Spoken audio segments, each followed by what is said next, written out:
So guys finally एक लंबे इंतजार के बाद हम वापस आ चुके हैं। तो हमारा इंतजार करने का शुक्रिया। देखो एक बहुत ही इंपॉर्टेंट काम के लिए मैं फंस गया था, लेकिन अब मैं वापस आ चुका हूँ। हमें बहुत सारी चीजें कवर करनी है, जिसकी शुरुआत हम आज से ही कर देंगे। तो लास्ट फ्राइडे नाइट स्मैकडाउन जो हो रही थी मेमोरियल अरीना इन जैक्सनविल फ्लोरिडा से, वो कब की खत्म हो चुकी है। तो चलिए एक बार नजर मार लेते कि वहाँ पे हमें क्या कुछ देखने को मिला। एंड नाउ आप देख रहे हैं रेसलमैनिक्स एंड सब्सक्राइब करना तो बनता है। तो शो की धमाकेदार स्टार्टिंग होती है Bianca Blair versus Tiffany Staten के मैच से, और ये क्वीन ऑफ द रिंग वाला टूर्नामेंट मैच था। यहाँ पे बताने के लिए ज्यादा कुछ हुआ नहीं, लेकिन लोगों को ये मैच काफी पसंद आया। बियांका ब्लेयर ने पूरी कोशिश करी, टिफनी ने भी पूरी कोशिश करी, लेकिन फिर भी इन दी एंड प्रीटी मूनसॉल्ट लगा रही होती टिफनी स्टैटन, लेकिन उनसे बचते बचाते बियांका उन पर अपना केओडी लगा देती है और मैच को जीतकर अगले राउंड के लिए एडवांस हो जाती है। जिसके बाद कैथी केली आकर उनसे इंटरव्यू लेने लगती है और पूछती है कि आपका नी 100% नहीं था तो कैसे जीत पाए। तो बियांका ने कहा कि मुझे फर्क नहीं पड़ता, मैं स्ट्रॉन्गेस्ट हूँ, रफेस्ट हूँ, टफेस्ट हूँ, क्विकेस्ट हूँ, और मुझे पता है मैं फैन फेवरेट हूँ और बहुत जल्दी मैं क्वीन ऑफ द रिंग भी बन जाऊंगी। जिसके बाद हमें बहुत सारे बैकस्टेज सेगमेंट देखने को मिलते हैं जो इतने ज्यादा इंपॉर्टेंट नहीं थे। जिसके बाद हमें एक और king of the ring match देखने को मिलता है एले नाइट वर्सेस टामा टोंगा के बीच में, जहाँ पे द ब्लड लाइन भी वहीं पे थी। देखो ये मैच काफी ज्यादा अच्छा तो नहीं था, थोड़ा फ्लिप फ्लॉप टाइप का ये मैच रहा, नॉर्मल सा ही चल रहा था, लेकिन फिर भी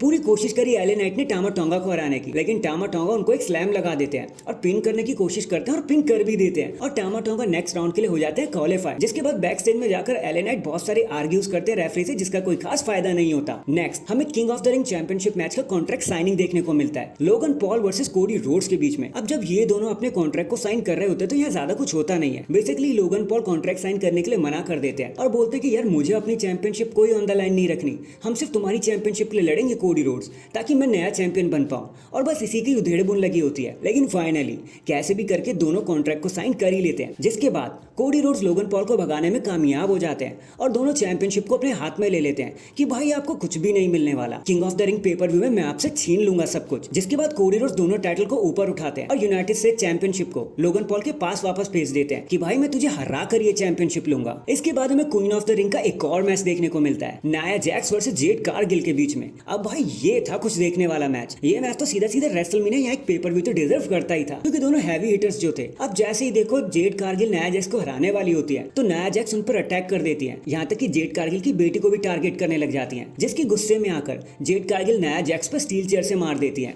और डिस्क्वालिफिकेशन विनर बन जाती है नाया जैक्स। और जेड कारगिल को लगता है यार मैंने अपने आप को डिस्क्वालीफाइड कर दिया है। हालांकि दोनों के बीच में फाइट तो जरूर होती है, लेकिन नाया जैक्स को जो चाहिए था वो उन्हें मिल गया और वो अगले राउंड के लिए क्वालीफाई हो जाती है। नेक्स्ट हमें टैग टीम मैच देखने को मिलता है DIY वर्सेस एंजल एंड हुम्बर्तो के बीच में। बताने को देखो यहाँ भी सिंपली कुछ है नहीं, बहुत कोशिश करी हुम्बर्तो ने मैच को जीतने की, लेकिन फिर भी गार्गानो ने पिन करने में कामयाब हो जाते हैं और DIY एक बार फिर से अपने मैच को जीत जाते हैं। और वैसे भी उन्हें जीतना ही था, ये उनका पहला मैच जो था फ्राइडे नाइट स्मैकडाउन में। इसके बाद हमें एक बार फिर से बैकस्टेज मूवमेंट्स देखने को मिलते हैं जो ज्यादा इंपैक्टफुल नहीं थे, तो हम उन्हें कवर भी नहीं करेंगे।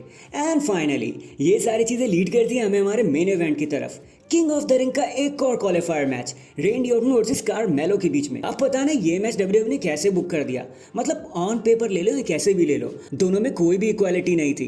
रेंडी ऑर्टन हमेशा कार्मेलो से एक कदम आगे ही थे। कार्मेलो ने पूरी कोशिश करी जीतने की, लेकिन जब वो अपना एक स्प्रिंग बोर्ड लगा रहे होते हैं तो रेंडी ऑर्टन उन्हें पकड़ लेते हैं और मीडियर में ही आरक्यू ठोक देते हैं और उन्हें 1 2 3 करके हरा भी देते हैं। कैथी केली एक बारी फिर से रिंग में आती है और एक बारी फिर से अननेसेसरी इंटरव्यू लेने की कोशिश करती है कि तभी वहां से टामा टोंगा आ जाते हैं। रेंडी ऑर्टन इससे आग बबूला हो जाते हैं और बोलते हैं कि भाई ब्लड लाइन अगर तुम्हें समझ नहीं आया तो मैं एक बारी फिर से खुद को इंट्रोड्यूस कर देता हूँ। मैं 14 टाइम वर्ल्ड चैंपियन हूँ और मैं किंग ऑफ द रिंग भी बन जाऊंगा। और टामा टोंगा तुम्हें लगता है ना तुम कुछ कर पाओगे, तुम कुछ भी नहीं कर पाओगे। मैं तुम्हें अगले हफ्ते पूरी आसानी से हरा दूंगा और मैं तुम्हें दूंगा इस पूरी इंडस्ट्री के सबसे खतरनाक 3 शब्द, और वो है RKO।